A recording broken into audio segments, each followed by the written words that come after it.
पढ़ेंगे कार्बोहाइड्रेट्स, लेकिन थोड़ा सा लास्ट दिन जो हम लोग पढ़ रहे थे पोषण की विधि, उसमें एक चीज देख लेना है, सहजीवी पोषण क्या होता है।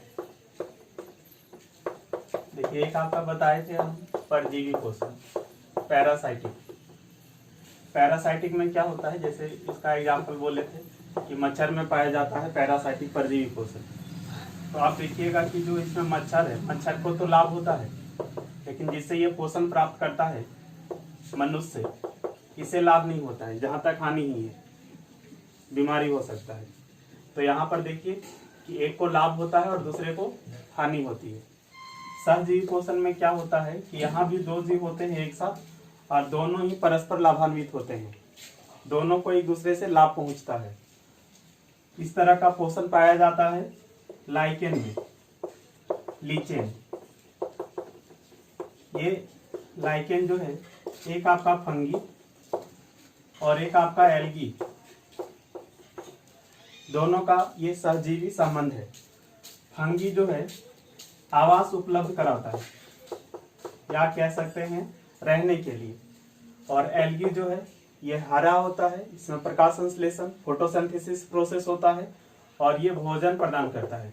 तो देखिए, एक भोजन प्रदान कर रहा है और एक रहने का स्थान उपलब्ध करा रहा है, तो दोनों एक दूसरे से लाभान्वित हुए और दोनों मिल करके लाइकेन हो गया। ये लाइकेन आपको जो है वो पुराने दीवारों पे या फिर पेड़ों पे भी बहुत बार आपको दिखाई देगा। केवल एल्गी की बात करेंगे तो तालाब में हरा हरा दिखाई देता है, वो एल्गी है। केवल कवक की बात करेंगे, मशरूम जो हम लोग खाते हैं वो एक तरह से मशरूम ही है। रोटी को छोड़ दीजिए, व्हाइट व्हाइट उग जाता है, वो भी जो है वो फंगी ही है। फंगी मशरूम सब एक ही बात है, ठीक है। और इन दोनों को मिला करके बनता है लाइकेन। जब आप लाइकेन देखेंगे कहीं तो आपको ये और ये अलग नहीं दिखेगा, दिखेगा एक ही, लेकिन एक्चुअल में उसमें फंगी और एल्गी दोनों का सम्मिलित रूप होता है वो, ठीक है। चलिए, अच्छा, इस सहजीवी को सिम्बायोटिक रिलेशन इंग्लिश में भी याद रखना बहुत जरूरी है। इस लाइकेन के बारे में थोड़ा सा और यदि जानेंगे तो ये लाइकेन जो है वो थैलोफाइटा समूह का पौधा है। इसी एक लाइकेन, रोसेला एक लाइकेन होता है, उसी रोसेला लाइकेन से जो है वो लिटमस पेपर प्राप्त किया जाता है। बाकी आगे जब पढ़ेंगे क्लासिफिकेशन तो लाइकेन के बारे में डिटेल में जानेंगे, यहाँ पर इतना आपको जान लेना है, ठीक है। तो इसमें क्या समझना है कि परजीवी जहाँ पे होता है उसमें एक को लाभ होता है, दूसरे को हानि होती है, और इसमें क्या होता है, दोनों को ही लाभ होता है और दोनों मिलकर के एक जीव बना लेते हैं। ये आपका हो गया सहजीवी पोषण, ठीक है। अब आइए कार्बोहाइड्रेट्स पे। लास्ट वीडियो हम डिस्कस कर चुके हैं कार्बोहाइड्रेट्स क्या है। अभी हम डिस्कस करते हैं कि इस कार्बोहाइड्रेट का क्लासिफिकेशन। यदि इसका क्लासिफिकेशन करेंगे तो एक तो स्वाद के आधार पे किया जा सकता है। तो यदि स्वाद के आधार पे इसका क्लासिफिकेशन करेंगे तो एक आपका होगा शुगर और एक आपका होगा नॉन शुगर। शुगर किसे कहेंगे, जिसका स्वाद मीठा होगा। एग्जाम्पल की बात करें तो फ्रक्टोज, ग्लूकोज।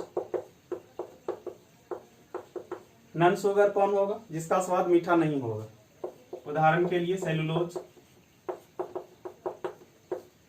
ठीक। अब दूसरा जो है, यदि इसमें हम देखें मॉलिक्यूल्स माने अणुओं की संख्या, उसके आधार पे जो कार्बोहाइड्रेट्स हैं अणुओं की संख्या के आधार पे, तो तीन तरह के होते हैं। ये तीन तरह क्या होगा, तो एक आपका होगा मोनोसैकेराइड, एक आपका होगा डाइसैकेराइड, डाई नहीं कहेंगे ओलिगो कहेंगे, ओलिगोसैकेराइड, कहीं कहीं डाइसैकेराइड लिखा रहता है, और एक आपका हो गया पॉलीसैकेराइड। और इसी ओलिगोसैकेराइड में आपका हो सकता है कुछ डाइसैकेराइड, कुछ ट्राइसैकेराइड, डाइसैकेराइड, ट्राइसैकेराइड, ओलिगोसैकेराइड का एग्जांपल हो जाएगा, ठीक है। देखिए यहाँ पर मोनो लिखा है। मोनो मने हम क्या समझते हैं, तो सिंगल। ओलिगो मने क्या समझते हैं, तो कुछ। और पॉली मने क्या समझते हैं, तो बहुत। पॉली मतलब बहुत होता है, ध्यान रखिएगा। अब देखिए इसमें होता क्या है कि इस मोनोसैकेराइड की बात करेंगे तो इसमें एक ही अणु होते हैं कार्बोहाइड्रेट के। इसका एग्जांपल आपका ग्लूकोज, फ्रक्टोज, आपका लैक्टोज, लैक्टोज नहीं ग्लैक्टोज, ग्लैक्टोज। ये तीन मेन एग्जांपल हैं, और भी होते हैं, ये तीन मेन एग्जांपल हम लिखे हैं। अब इस ओलिगो की बात करेंगे तो ये ओलिगोसैकेराइड क्या होगा ना, तो मोनोसैकेराइड की कुछ, अब कुछ में बोलिएगा कितना, तो 2 से लेकर के 10, तो 2 से लेकर 10 मोनोसैकेराइड के मिलने से बनता है ओलिगोसैकेराइड, 2 से लेकर के 10। ठीक है, अब बोलिएगा कि यदि 2 से मिलकर के बन रहा है तो डाइसैकेराइड कह देंगे, 3 से मिलकर के बन रहा है तो ट्राइसैकेराइड कह देंगे। चलिए, पॉली में क्या होगा, तो बहुत सारे, माने 10 से ज्यादा, चूंकि 2 से 10 तो यहाँ आ जाएगा ना, तो 10 से अधिक होने पर उसको पॉलीसैकेराइड कह देंगे। समझ गए? इसमें कार्बोहाइड्रेट का एक ही मॉलिक्यूल्स होगा, इसमें कार्बोहाइड्रेट के 2 से लेकर के 10 अणु होंगे, और 10 से अधिक होगा यदि तो वो आपका हो जाएगा पॉलीसैकेराइड। इस पॉलीसैकेराइड का एग्जाम्पल की बात करेंगे, इस पॉलीसैकेराइड का एग्जाम्पल आपका है स्टार्च, इस पॉलीसैकेराइड का एग्जाम्पल है आपका सेलुलोज। ठीक, चलिए अब एक एक करके देखते हैं, ध्यान दीजिएगा। मोनोसैकेराइड में जो हम 3 बताए, एक आपका ग्लूकोज, फ्रक्टोज और गैलेक्टोज। देखिए ये तीनों ही जो है आपको इंस्टेंट एनर्जी प्रदान करेगा, और तीनों का फार्मूला C6H12O6 होता है। अब बोलेंगे फार्मूला यदि सेम है तो डिफरेंस क्या होगा। देखिए कुछ डिफरेंस है, वो डिफरेंस अरेंजमेंट के कारण आ जाता है, अणुओं की जो व्यवस्था है उसके कारण आ जाता है। केमिस्ट्री में हम पढ़ेंगे कि सेम फार्मूला होने के बावजूद भी प्रॉपर्टीज, गुणधर्म अलग अलग हो सकता है। तो वेट करिए, यहाँ पर केवल समझिए कि ये तीनों सेम टू सेम नहीं है, लेकिन फार्मूला तीनों का सेम होता है। अब इस ग्लूकोज की बात करेंगे तो आप अक्सर सुनते होंगे ग्लूकोज के बारे में कि यदि किसी भी व्यक्ति को तत्काल एनर्जी चाहिए, इंस्टेंट एनर्जी चाहिए, तो उन्हें ग्लूकोज दिया जाता है, ग्लूकोज का घोल। आप भी पिए होंगे, खास करके गर्मी में इसका यूज करते हैं हम लोग। ठीक है, तो एक क्वेश्चन ये बनना है यहाँ पे कि यदि किसी धावक को तत्काल एनर्जी की आवश्यकता है तो हम क्या उसे देंगे, तो ग्लूकोज देंगे। ठीक है, अब बोलिएगा कि ग्लूकोज तो डायरेक्ट खा सकते हैं, ठीक है, तो दूसरा उपाय बताइए, मैंने कुछ भोजन बताइए जिससे हमें ग्लूकोज मिल सकता है। तो मधु, मैंने शहद, हनी लीजिए, उसमें आपको ग्लूकोज मिल जाएगा। ठीक है, चलिए अब फ्रक्टोज की बात करेंगे। तो फ्रक्टोज जो है वो फलों में पाया जाता है, फल में, इसके अलावा शहद, हनी। देखिए शहद की बात करें तो शहद में फ्रक्टोज भी होता है, शहद में जो है वो आपका ग्लूकोज भी होता है हनी में, लेकिन शहद में ज्यादा जो है वो फ्रक्टोज ही होगा। नहीं समझ पा रहे हैं? देखिए शहद की बात करें तो शहद में ग्लूकोज भी होता है, शहद में फ्रक्टोज भी होता है, लेकिन फ्रक्टोज होता है 38% और ये होता है 31%। ठीक है, तो फलों में होगा और शहद में होगा। अब एक क्वेश्चन यहाँ पे पूछेगा कि फलों में मिठास जो है वो किस कार्बोहाइड्रेट की उपस्थिति के कारण है, तो हम कहेंगे फ्रक्टोज के कारण। और ध्यान रखना है कि ये फ्रक्टोज सभी नेचुरल कार्बोहाइड्रेट में, नेचुरल मैंने प्राकृतिक कार्बोहाइड्रेट में सबसे ज्यादा मीठा होता है। ध्यान क्या रखना है, यदि क्वेश्चन पूछा कि सबसे अधिक मीठा नेचुरल कार्बोहाइड्रेट बताइए तो हम बोलेंगे फ्रक्टोज। ठीक है, लेकिन ध्यान रखना है इससे भी अधिक मीठा कार्बोहाइड्रेट होता है सैकरिन, लेकिन सैकरिन जो है वो प्राकृतिक नहीं है, वो मानव निर्मित है। समझ रहे हैं? यदि क्वेश्चन पूछा प्राकृतिक में सबसे अधिक मीठा तो फ्रक्टोज कहेंगे, लेकिन कुछ नहीं बोला और केवल बोला कि सबसे अधिक मीठा आप जो है कार्बोहाइड्रेट बताइए तो फ्रक्टोज कहेंगे। और ध्यान रखिएगा कार्बोहाइड्रेट को अक्सर शर्करा भी हम लोग क्या देते हैं। ठीक है, शर्करा सैकराइड कार्बोहाइड्रेट के लिए ही यूज होता है। अब देखिए इस ग्लैक्टोज की बात करेंगे तो ये ग्लैक्टोज अभी तुरंत हम लोग पढ़ेंगे, दूध में मिलेगा। ठीक है,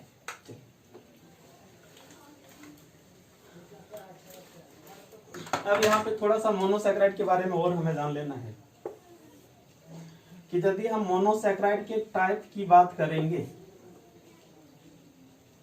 तो कार्बन परमाणुओं की संख्या के आधार पे, दैट मीन्स उसमें कितने कार्बन के एटम हैं। मोनोसैकेराइड के कई प्रकार हो सकते हैं, जैसे ये आपका हो गया ट्राइओस, ये आपका एक हो गया टेट्रोस, एक आपका हो गया पेंटोज, हेक्सोस, हेप्टोज। नाम से क्या जानना है? ट्री। ट्री आया मतलब 3। ट्रायोज उसे कहेंगे जिसमें कार्बोहाइड्रेट के 3 एटम होंगे। टेट्रो मने 4, पेंटो जहां आया 5, ध्यान रखना ये बहुत काम आएगा। हेक्सो मने 6 और हेप्टो आया तो मतलब 7। अब एग्जाम्पल की बात करेंगे तो जैसे देखिए कि ग्लूकोज, फार्मूला क्या लिखे थे? C6H12O6। तो क्या समझ में आया? कार्बन कितना है इसमें? 6 और 6 है तो वो हेक्सोस का एग्जाम्पल हो गया।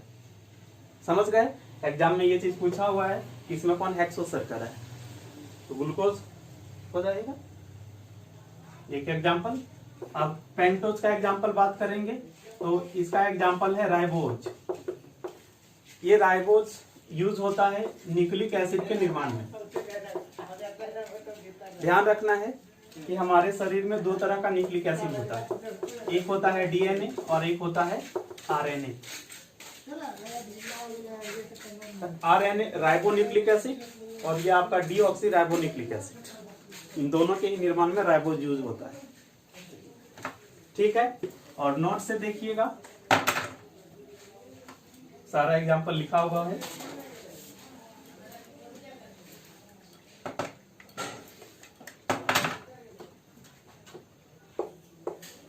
अब ओलिगो में आइए। ओलिगो की बात करेंगे तो हम बोले कि 2 से लेकर के 10 कार्बोहाइड्रेट या कहें मोनोसैकेराइड, जो यहाँ पढ़े ना हम लोग, तो 2 से लेकर 10 मोनोसैकेराइड के मिलने से इसका निर्माण होता है। इसमें सबसे ज्यादा महत्वपूर्ण है डाइसैकेराइड, मतलब 2 मोनोसैकेराइड के मिलने से बनेगा। और इस डाइसैकेराइड में आता है आपका कौन कौन, यहाँ पे देखिए, एक आपका आता है सुक्रोज, ठीक है, एक आपका आता है माल्टोज और एक आपका आता है लैक्टोज। ध्यान से देखिएगा, ठीक है। क्योंकि नाम में यहाँ डाई है, मतलब 2 मोनोसैकेराइड के मिलने से बनेगा, तो सबसे पहले तो यही देखते हैं कि कौन से 2 मोनोसैकेराइड के मिलने से बनेगा।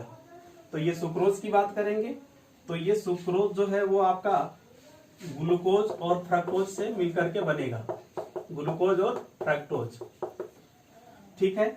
माल्टोज की बात करेंगे तो इसमें ग्लूकोज प्लस ग्लूकोज होगा, दैट मीन्स ग्लूकोज के 2 मॉलिक्यूल्स।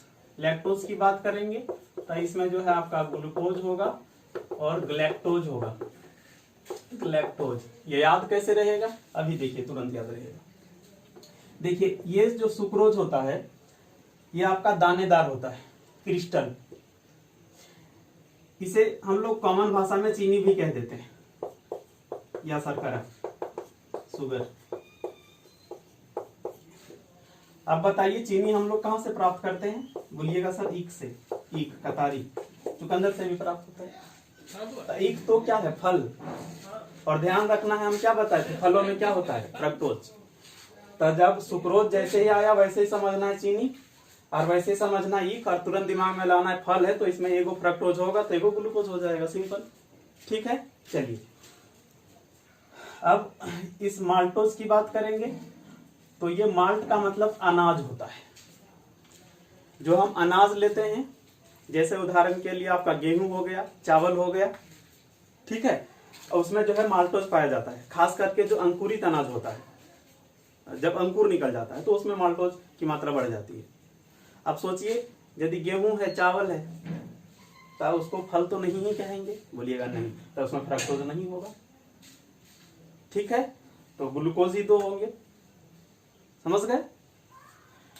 अब यहां पर देखते हैं लैक्टोज, तो लैक्टोज जहां आया तो वहां पे तुरंत दिमाग में लाना है दूध। क्या लाना है? दूध।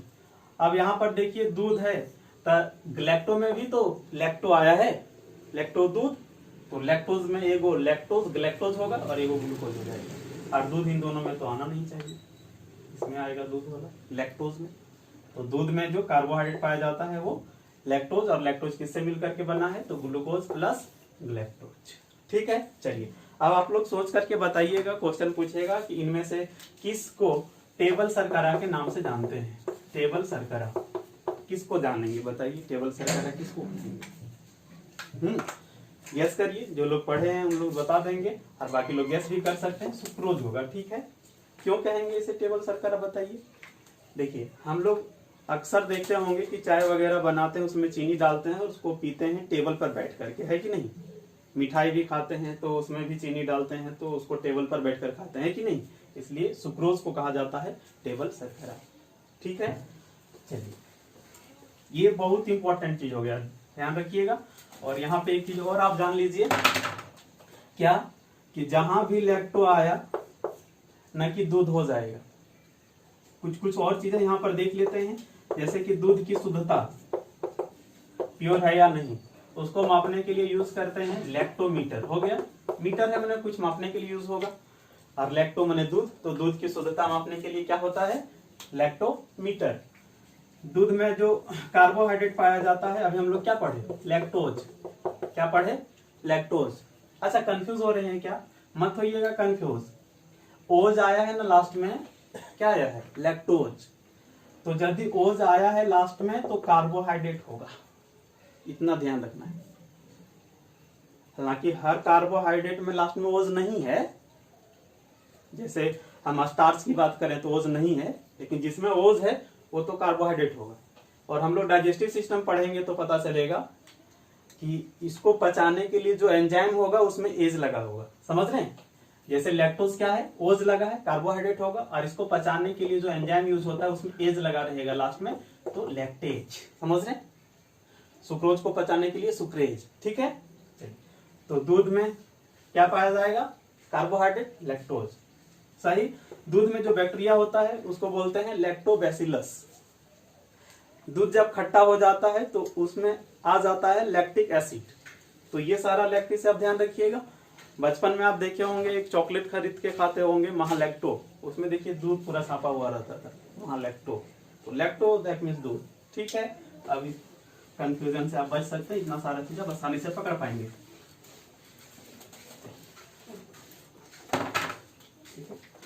आप देखिए पॉलीसैकेराइड की बात करेंगे जब, ठीक है। तो इस पॉलीसैकेराइड का एग्जाम्पल में से क्या क्या, तो एक तो आपका स्टार्च, जिसे हम कहते हैं हिंदी में मंड भी, सेलुलोज, काइटिन, ठीक है। चलिए अब देखिए, बात करते हैं यदि स्टार्च की, ठीक है। तो ये ग्लूकोज से ही मिलकर बना होता है स्टार्च, पॉली है ना, तो वो सारा मोनोसैकेराइड के मिलने से बनेगा, ठीक। अब ये आपका स्टार्च आया कहां से, सो समझिए। देखिए हम जानते हैं कि पेड़ पौधे प्रकाश संश्लेषण करके ग्लूकोज का निर्माण करते हैं, फोटोसिंथेसिस करके।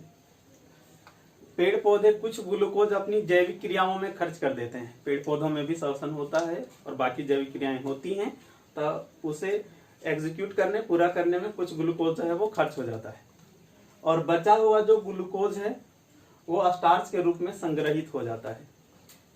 स्टार्च के रूप में क्या है, स्टोर हो जाता है। जिस तरह से आप एक कॉमन पीपल को देखे होंगे कि पैसा कमाया, कुछ पैसा खर्च कर देता है और कुछ पैसा स्टोर कर लेता है, ठीक उसी तरह से पेड़ पौधे, ग्लूकोज बना, कुछ ग्लूकोज खर्च हो गया और शेष ग्लूकोज स्टार्च के रूप में जो है स्टोर कर लिया जाता है, ठीक है। जब आप खाएंगे उस प्लांट्स के भाग को तो आपको स्टार्च प्राप्त होगा, ठीक है। आप जब चावल खाते हैं, आप जब गेहूं खाते हैं, तो उसमें आपको कार्बोहाइड्रेट जो मिलता है वो स्टार्च के रूप में ही स्टोर है, समझ रहे हैं ना, स्टार्च के रूप में ही स्टोर है। आलू खाते हैं तो उसमें स्टार्च के रूप में ही स्टोर है, ठीक है। चलिए, अच्छा एक आपके दिमाग में कंफ्यूजन आ रहा होगा, जो सबके दिमाग में आता है कि सर हम जानेंगे कैसे कि किसी में स्टार्च है या नहीं है। तो स्टार्च की उपस्थिति जानने के लिए एक टेस्ट होता है, उसको बोलते हैं आयोडीन टेस्ट, ठीक है। किसी भी खाद्य पदार्थ में आयोडीन का कुछ बूंद डालिए, ठीक। यदि उसका रंग हल्का नीला हो जाता है तो समझ लेना है कि उसमें स्टार्च है। ये क्वेश्चन भी पूछता है, तो ध्यान रखिएगा, ठीक है। अब ये तो स्टार्च के बारे में जान गए, इतना सारा चीज आपको ध्यान रखना है स्टार्च से। क्या क्या ध्यान रखना, समझ गए ना, कि जो प्लांट्स हैं उसमें ग्लूकोज किस रूप में संग्रहित होता है, तो स्टार्च के रूप में, ठीक है। दूसरा एक चीज बोलेगा कि जब हम चावल या गेहूं या आलू खा रहे हैं तो उसमें हमें जो कार्बोहाइड्रेट मिलेगा वो किस रूप में मिलेगा, स्टार्च के रूप में मिलेगा। इसका एक चीज डाइजेस्टिव सिस्टम में हम लोग पढ़ेंगे, याद रखिएगा। वहां पे क्या पढ़ेंगे पता, वहां पर हम लोग पढ़ेंगे कि जब हम रोटी को कुछ देर तक मुंह में चबाते हैं तो कुछ देर चबाने के बाद देखिएगा हल्का मीठापन का एहसास होता है, वो स्टार्च की उपस्थिति के कारण होता है। ठीक है, तो स्टार्च में इतना जान लेना है आपको। अब एक और ग्लाइकोजन, यहाँ नहीं लिखे हैं, देखिए जिस तरह से प्लांट्स में ग्लूकोज स्टोर हो जाता है स्टार्च के रूप में, ठीक उसी तरह से जो हम मनुष्य हैं और जो जानवर हैं उसमें ग्लूकोज स्टोर होता है किस रूप में, ग्लाइकोजन के रूप में। तो थोड़ा समझिए, देखिए जब हम लोग ग्लूकोज लेते हैं तब कुछ ग्लूकोज तो खर्च हो जाता है, और जो एक्स्ट्रा ग्लूकोज होता है दैट मीन जो खर्च नहीं होता वो ग्लूकोज ग्लाइकोजन के रूप में बदल जाता है, ग्लाइकोजन के रूप में बदल जाता है। बोलिए कैसे, तो इंसुलिन का काम है, इंसुलिन की सहायता से जो है ग्लूकोज को ग्लाइकोजन के रूप में बदल दिया जाता है और ये लीवर में स्टोर हो जाता है। लीवर यकृत, लीवर हमारे शरीर का स्टोर हाउस है, तो वहां पे स्टोर हो जाता है। समझ गए। चलिए एक चीज और क्या ध्यान रखना है कि जब ग्लूकोज एक्स्ट्रा है तो वो ग्लाइकोजन के रूप में स्टोर हो गया, ठीक है, इंसुलिन की सहायता से। कभी कभार ये चीज हो सकता है कि हमारे शरीर में इंसुलिन की मात्रा कम हो जाए या बने ही नहीं, तो ऐसी स्थिति में होगा क्या कि जो एक्स्ट्रा ग्लूकोज है वो ग्लाइकोजन के रूप में बदल नहीं पाएगा, फिर लीवर में वो स्टोर नहीं हो पाएगा। फिर ऐसी स्थिति में ब्लड में जो है ग्लूकोज की मात्रा बढ़ने लगेगी, फिर डायबिटीज रोग हो सकता है। समझ गए। तो इंसुलिन बहुत ही जरूरी होता है, आप खूब सुने होंगे, कम इंसुलिन डायबिटीज। ठीक है। चलिए अब एक बात और कि जब कभी हम लोग उपवास करते हैं, जब कभी हमें ग्लूकोज बाहर से नहीं मिल पाता है, तो ऐसी स्थिति में हमारा शरीर क्या करता है कि जो ग्लाइकोजन के रूप में स्टोर है वही वाला ग्लूकोज के रूप में बदलता है और उस ग्लूकोज को हम लोग यूज करते हैं, माने जो ग्लाइकोजन के रूप में स्टोर है उसी को यूज करते हैं। ठीक जिस तरह से कॉमन पीपल क्या करता है, सेव करके रख लेता है, और ये लॉकडाउन आ गया तो फिर क्या करते हैं, जो सेव करके रखे थे उसी को खर्च करिए। ठीक उसी तरह हाथ से हमारा शरीर करता है, जो सेव है उसी को खर्च करता है। ठीक है, समझ गए इसे।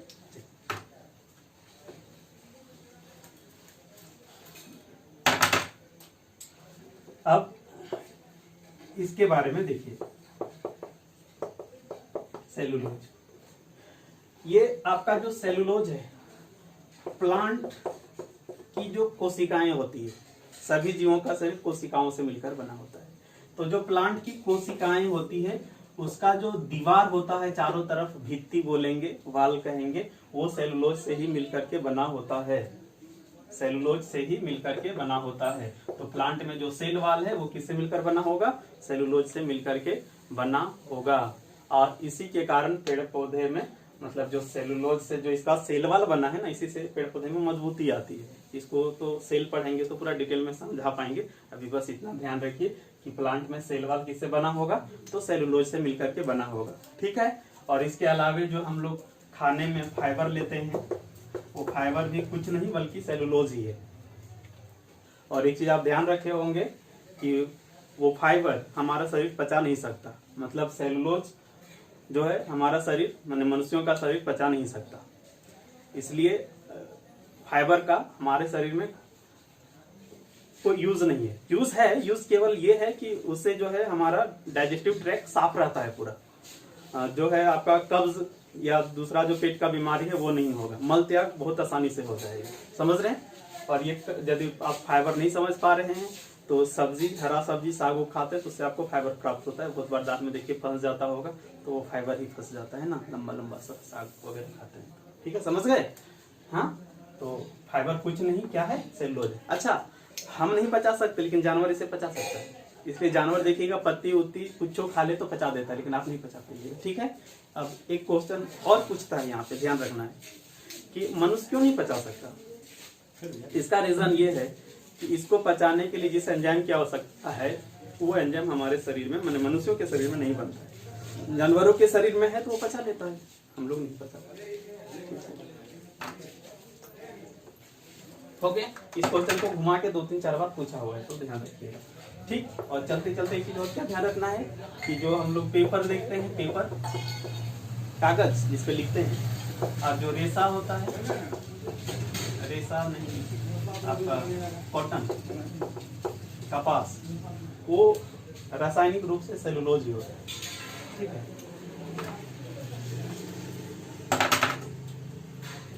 अब काइटिन की बात करेंगे तो यहाँ से दो चीज ध्यान रखना है।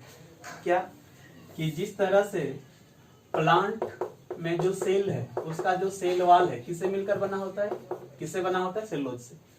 तो उसी तरह से जो आपका फंगी होता है, कवक, कवक मशरूम जो कहें, इसको खाते भी हैं हम लोग, तो उसमें जो सेल वाल है वो काइटिन से मिलकर के बना होता है। समझ गए। और दूसरा इसमें ध्यान रखना है कि जो कीट होते हैं उस कीट के शरीर का बहुत सारा जो हिस्सा है वो काइटिन से ही मिलकर बना होता है। जैसे उसकी चोंच काइटिन से मिलकर बना होता है, माने काइटिन से ही बना है। समझ रहे। और नोट्स देखिएगा, नोट्स में सारा चीज लिखा हुआ है, जो यहाँ पे कुछ मिस हो जाए वो आपको नोट से मिल जाएगा। ठीक है। अब एक और यहाँ पे हम लोग जान लेते हैं, ये जो हम लोग पढ़े ओलिगोसैकेराइड, ये जो हम लोग पढ़े पॉलीसैकेराइड, इसमें हम लोग क्या पढ़े कि 2 से लेकर के 10 मोनोसैकेराइड से मिलने से बनेगा, और यहाँ पे 10 से ज्यादा होगा तो उसे पॉलीसैकेराइड कह देंगे। ध्यान क्या रखना है कि यदि ये मोनोसैकेराइड के मिलने से बनता है तो वो मोनोसैकेराइड के बीच में कुछ ना कुछ बॉन्डिंग पाया जाता है जो उसे जोड़ता है, कनेक्ट करता है, कंबाइन करता है। समझ रहे हैं। तो यहाँ पे यदि एक मान लीजिए मोनोसैकेराइड है और ये दूसरा मोनोसैकेराइड है, तो मोनोसैकेराइड के बीच जो बॉन्डिंग पाई जाती है उसको ग्लाइकोसिडिक बॉन्डिंग कहते हैं। समझ रहे हैं। नहीं समझ पा रहे हैं तो देखिएगा, हम लोग ईंट को जोड़ने के लिए, 2 ईंट को जोड़ने के लिए क्या यूज करते हैं, सीमेंट। तो जिस तरह से सीमेंट जोड़े रखता है उसी तरह से यहाँ ग्लाइकोसिडिंग होता है, बॉन्डिंग उसको जोड़े रखता है। ठीक, चलिए ठीक है। और एक चीज और क्या ध्यान रखना है, क्योंकि क्वेश्चन वो भी पूछ देता है, क्या कि मान लिया जाए कि ये मिलने से बन गया ये पूरा, तो ये जिससे मिलकर बना है इसे कहते हैं मोनोमर, एकलक। और ये जो पूरा बना उसको कहेंगे बहुलक। उसको क्या कहेंगे, बहुलक, माने पॉलीमर। समझ रहे हैं। जैसे हम लोग यहाँ पे क्या पढ़े थे, स्टार्च, तो ये स्टार्च एक तरह से बहुलक का एग्जांपल हो जाएगा। अब बोलिएगा पॉलीसैकेराइड नहीं होगा, होगा भाई, पॉलीसैकेराइड बहुलक ही है। समझ रहे हैं। पॉलीसैकेराइड बहुलक ही है। बहुलक एक कॉमन टर्म है जो हर जगह यूज होता है, केवल कार्बोहाइड्रेट के लिए नहीं, हर जगह। ठीक है।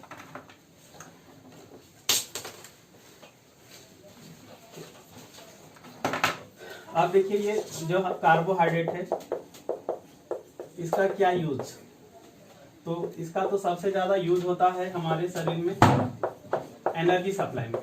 50 से 70% एनर्जी जो है हम कार्बोहाइड्रेट से ही प्राप्त करते हैं। और जो हम लोग खाते हैं भोजन, उसमें सबसे अधिक मात्रा कार्बोहाइड्रेट का ही होता है। जैसे आप खाने में मान लीजिए आप चावल खा रहे हैं या रोटी खा रहे हैं, तो चावल खा रहे हैं तो उसमें कार्बोहाइड्रेट की ही मात्रा अधिक है, रोटी खा रहे हैं तो उसमें भी कार्बोहाइड्रेट ही है। समझ रहे हैं। तो क्वेश्चन ये भी बनता है कि हमारे भोजन का सबसे मुख्य घटक जो है वो कौन सा होगा, तो कार्बोहाइड्रेट। अब सोचिए ना, चावल ज्यादा खाते हैं हम लोग, दाल भी लेते हैं लेकिन दाल तो उतना नहीं खाते ना जितना चावल खाते हैं। ठीक है। तो एनर्जी देता है, पहली बात। और दूसरा बात यदि बात करेंगे तो यहाँ पर तो देख ही लिए कि सेलुलोज का क्या काम है, आपका ग्लाइकोजन का क्या काम है, तो ये सब तो देख ही लिए, पीछे तो हम देख चुके हैं। ठीक है। चलिए अब ध्यान रखना क्या है कि यहाँ पे कुछ कि मान लिया जाए कि हमारे शरीर में यदि कार्बोहाइड्रेट की कमी हो जाए या कार्बोहाइड्रेट की अधिकता हो जाए, कमी होने से क्या प्रॉब्लम होगा। देखिए, कमी होने से प्रॉब्लम ये होगा कि हम वसा ज्यादा यूज करने लगेंगे एनर्जी के लिए। फिर वसा का अपना जो काम है वो नहीं कर पाएगा वसा, क्योंकि सारा खर्च यहाँ पे हो जाएगा एनर्जी के लिए। तो वसा का अपना जो मेन काम है वो नहीं कर पाएगा। ठीक है। कार्बोहाइड्रेट अधिक हो जाएगा तो क्या होगा, कार्बोहाइड्रेट अधिक हो जाने से मोटापा बढ़ने लगेगा, क्योंकि आप ज्यादा कार्बोहाइड्रेट यदि लेंगे ना तो फिर वसा यूज नहीं करेगा हमारा शरीर, इसी से एनर्जी पूरा मिल जाएगा। तो जब वसा यूज नहीं करेगा तो फिर वही दिक्कत है, वसा ज्यादा होने लगेगा, फैट चर्बी ज्यादा होने लगेगा, मोटापा बढ़ेगा। ठीक है। और नोट से देखना जरूरी है आप नोट से देखिए और वीडियो को पूरा देखिए, एक चीज भी आपका नहीं छूटेगा। आप प्रीवियस पेपर से मिलाइए, एक क्वेश्चन नहीं छूटेगा, मुश्किल से एक आध छूट सकता है। और अभी जो हम आपको नोट्स अवेलेबल करा रहे हैं, इसमें थोड़ा सा जो भी छूट रहा है उसको हम लॉकडाउन के बाद फिर से अपलोड करेंगे। तो आप लोग नोट्स को जो है लॉकडाउन के बाद फिर से डाउनलोड कर लीजिएगा, डिस्क्रिप्शन में डाला हुआ होता है। समझ गए? चलिए, अब यहाँ पर आप देख रहे हैं हम लोग क्या, वसा, फैट। देखिए, इस वसा की बात करेंगे तो ये फैटिक एसिड और ग्लिसरॉल से मिलकर बना होता है। किससे? फैटिक एसिड और ग्लिसरॉल। बोलिएगा ये फैटिक एसिड ग्लिसरॉल, केमिस्ट्री में पूरा डिटेल में पढ़ेंगे क्या है ग्लिसरॉल, समझ रहे? यहाँ फैटिक एसिड और ग्लिसरॉल से मिलकर बना होता है। अब जो वसा है, फैट, ये हमें एनिमल से भी प्राप्त होता है, ये हमें प्लांट से भी प्राप्त होता है। ठीक है, सामान्य टेम्परेचर पे 20-22 डिग्री सेल्सियस मान लीजिए, उस टेम्परेचर पे ये जमा हुआ यदि हो तब इसको वसा कहते हैं। यदि जमा है तो इसे वसा कहते हैं। लेकिन 20-22 डिग्री सेल्सियस पे यदि ये लिक्विड है तब इसको तेल कहते हैं। क्या कहते हैं? तेल। तो समझ गए, जो हम लोग तेल खाते हैं, सरसों का तेल या सोयाबीन का तेल, वो कुछ नहीं है बल्कि वसा ही है। और कौन सा वसा है? जो लिक्विड अवस्था में है उसको हम लोग तेल कह देते हैं। और ये जनरली क्या होता है? जमा हुआ होता है। वैसे इसको भी पिघलाने से पिघल जाएगा, इसमें कोई संदेह नहीं है, लेकिन नॉर्मल टेम्परेचर पे जमा हुआ होता है। समझ रहे हैं? चलिए, अब ध्यान क्या रखना है कि ये जो जमा हुआ है, इस जमा हुआ को हम लोग कहते हैं संतृप्त वसा। क्या कहेंगे? कि ये संतृप्त वसा है, सैचुरेटेड। नाम संतृप्त क्यों आया, केमिस्ट्री में पूरा क्लियर हो जाएगा। और इसे जो है कहते हैं हम लोग असंतृप्त वसा। असंतृप्त वसा। अधिकतर जो असंतृप्त वसा है वो प्लांट से प्राप्त किया जाता है। अधिकतर असंतृप्त वसा कहाँ से प्राप्त होगा? प्लांट से। और जो संतृप्त वसा है अधिकतर वो कहाँ से प्राप्त होगा? एनिमल से। जैसे आप एनिमल से प्राप्त करते हैं घी, देख लीजिए जमा हुआ होता है ना। प्लांट से आप प्राप्त करते हैं सरसों का तेल, सोयाबीन का तेल, लिक्विड अवस्था में है कि नहीं? चलिए, अब बताइए कि ये यदि हम बहुत अधिक लेंगे तो फिर क्या होगा भाई? तो क्योंकि इसमें जमने की प्रवृत्ति होती है ना, तो स्किन के नीचे जमने लगेगा ये। और ये तेल है तो ये जमता नहीं है, और ये जमने लगेगा, मोटापा बहुत अधिक बढ़ने लगेगा इससे। तो यदि हेल्थ के लिहाज से देखा जाए तो इससे बेहतर ये है। ठीक है, समझ गए? चलिए, अब एक चीज और क्या ध्यान रखना है कि यदि हम बात करेंगे कि असंतृप्त वसा माने तेल, तब उसको संतृप्त में बदला जा सकता है। जैसे यहाँ पर हम लोग देखते होंगे कि जैसे मान लीजिए कि तेल है, तेल मैंने प्लांट से प्राप्त जो हुआ वनस्पति तेल, वनस्पति में जो प्लांट से प्राप्त हुआ तेल, ये कैसा है? लिक्विड। तो ये क्या होगा? असंतृप्त। अब एक प्रोसेस होता है, क्या देखिए, इसमें जब हम हाइड्रोजन के साथ इसकी अभिक्रिया कराते हैं, रिएक्शन कराते हैं, तो रिएक्शन कराने से ये जो है आपका डालडा में परिवर्तित हो जाता है। और ये डालडा संतृप्त है, सैचुरेटेड। और क्या बोले थे? ये जमा हुआ होता है, माने अब देखते ही होंगे ये ठोस होता है, सॉलिड होता है। डालडा तो सब लोग घर में यूज किए ही हैं। ठीक है, तो क्या समझे कि यदि वनस्पति तेल का रिएक्शन हाइड्रोजन के साथ कराया जाए तो उससे वो डालडा में परिवर्तित हो जाता है, संतृप्त हो जाएगा। एक चीज और यहाँ पे ध्यान रखना है कि ये जो अभिक्रिया है इसको हाइड्रोजनीकरण कहेंगे। और ये अभिक्रिया, ये रिएक्शन निकेल उत्प्रेरक की उपस्थिति में कराया जाता है। निकेल उत्प्रेरक, उत्प्रेरक ऐसा पदार्थ होता है जो रिएक्शन के रेट को बढ़ा देता है। ठीक है, यहाँ से कितना क्वेश्चन बना? एक क्वेश्चन बना कि वनस्पति तेल को डालडा में हम कैसे बदल सकते हैं, तो हाइड्रोजन के साथ अभिक्रिया कराएंगे, माने हाइड्रोजनीकरण कराएंगे। दूसरा क्वेश्चन बना कि इसमें कौन सा उत्प्रेरक यूज होता है, तो निकेल यूज होता है। ठीक है, चलिए,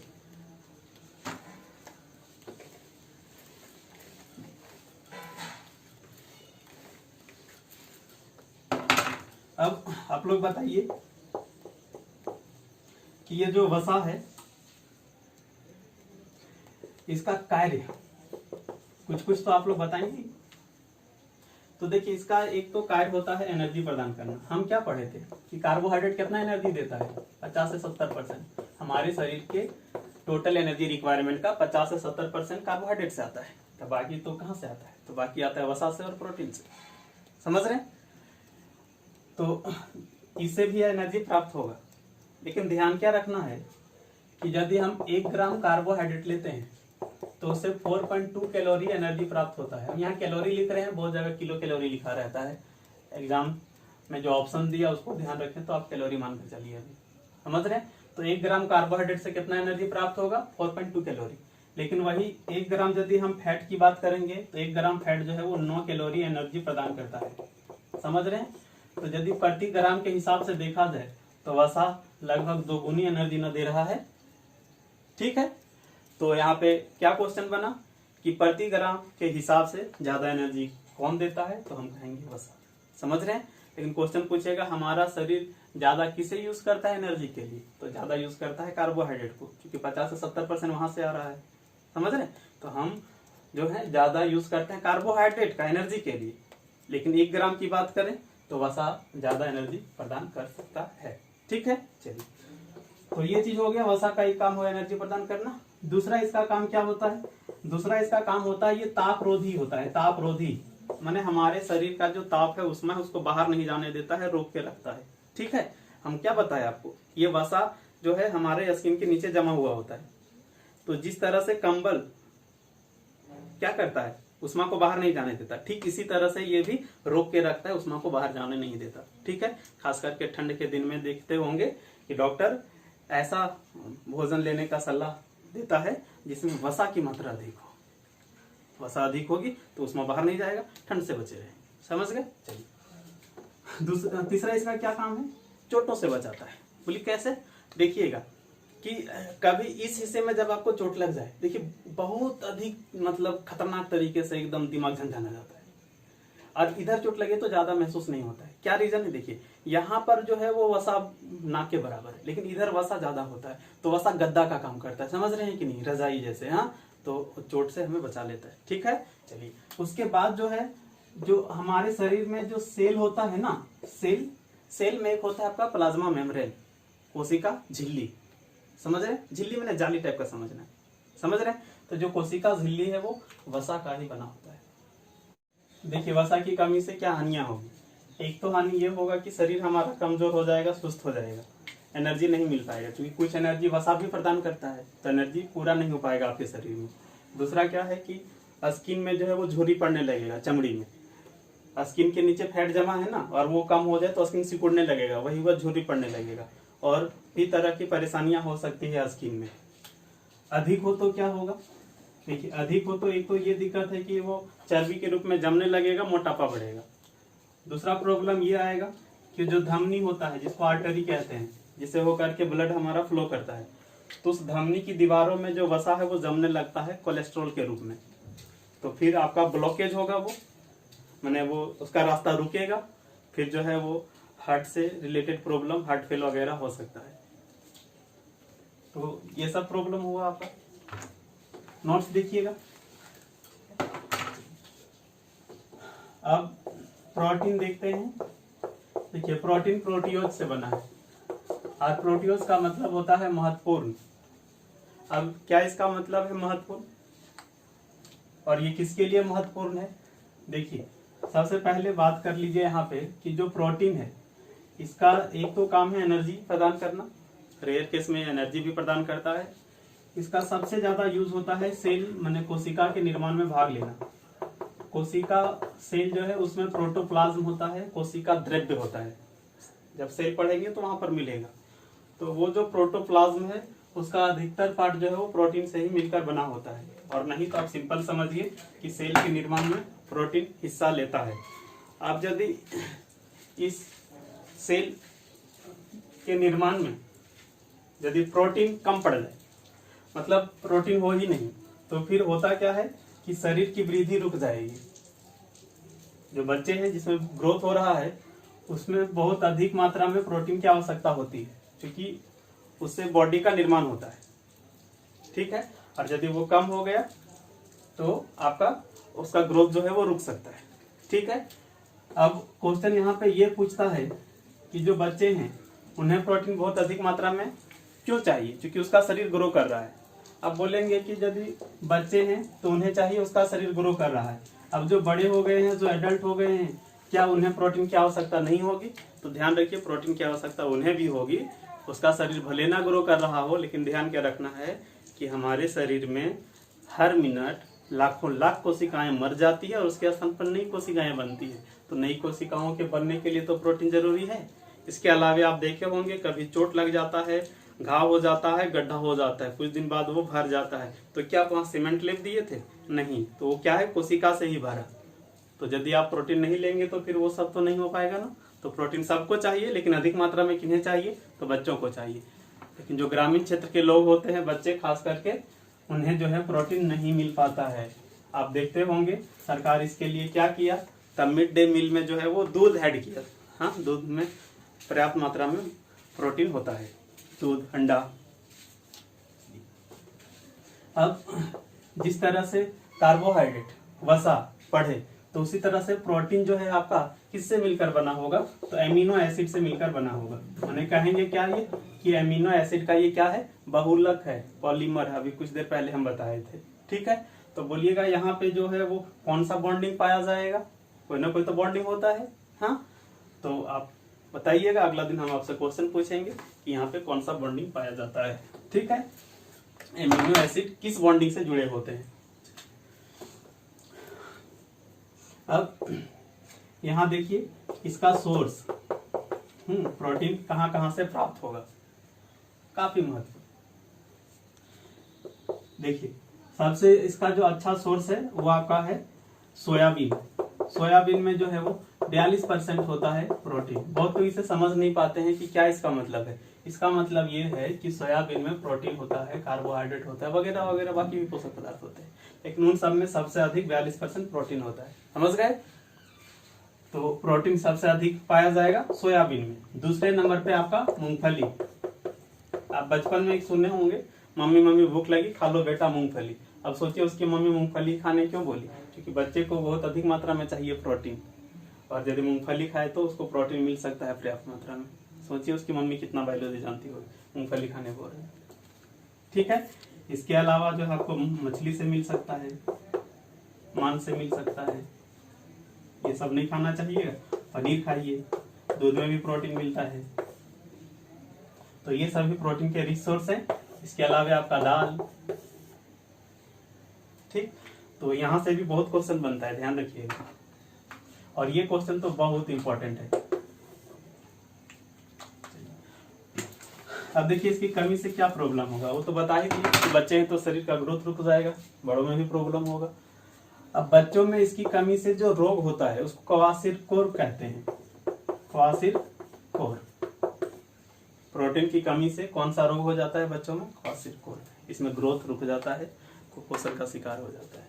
ठीक है, फिर उसे यदि प्रोटीन मिले सही समय पर तो उसका शरीर फिर से ग्रो कर सकता है। ठीक है, चलिए।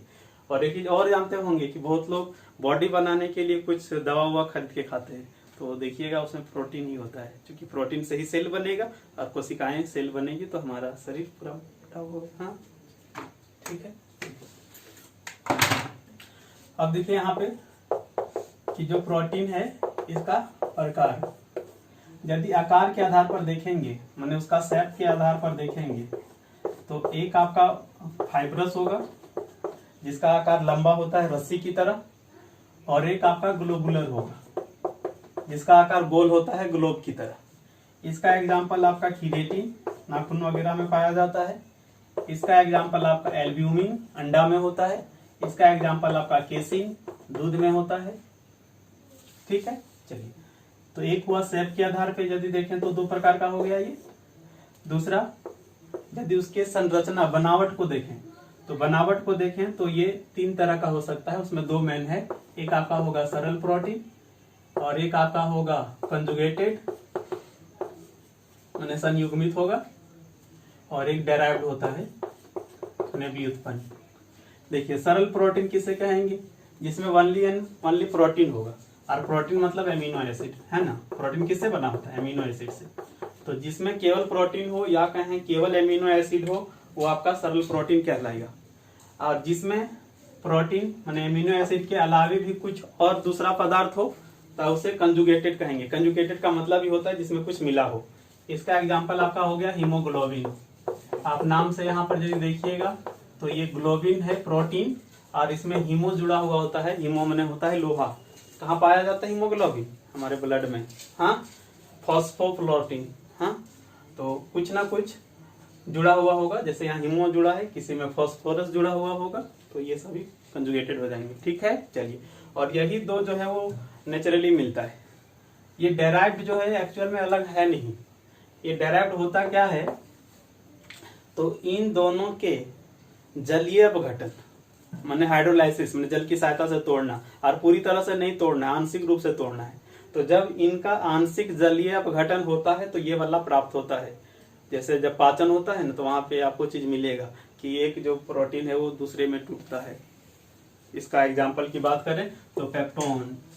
ठीक है, इन्हीं दोनों के जलीय अपघटन से इसका निर्माण होता है। नाम डेराइव्ड है ना, डेराइव्ड का मतलब ही होता है जो किसी दूसरे से उत्पन्न होता हो। ठीक है,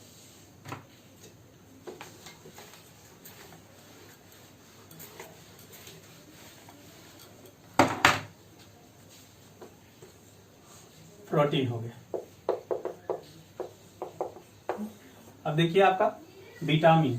विटामिन बीटा वाइटल सुने? वाइटल में काफी महत्वपूर्ण, इससे मिलकर के बना है। हम लोग पहले पढ़ चुके हैं कि ये जो आपका विटामिन है ये भी कार्बनिक यौगिक है, ऑर्गेनिक कंपाउंड है।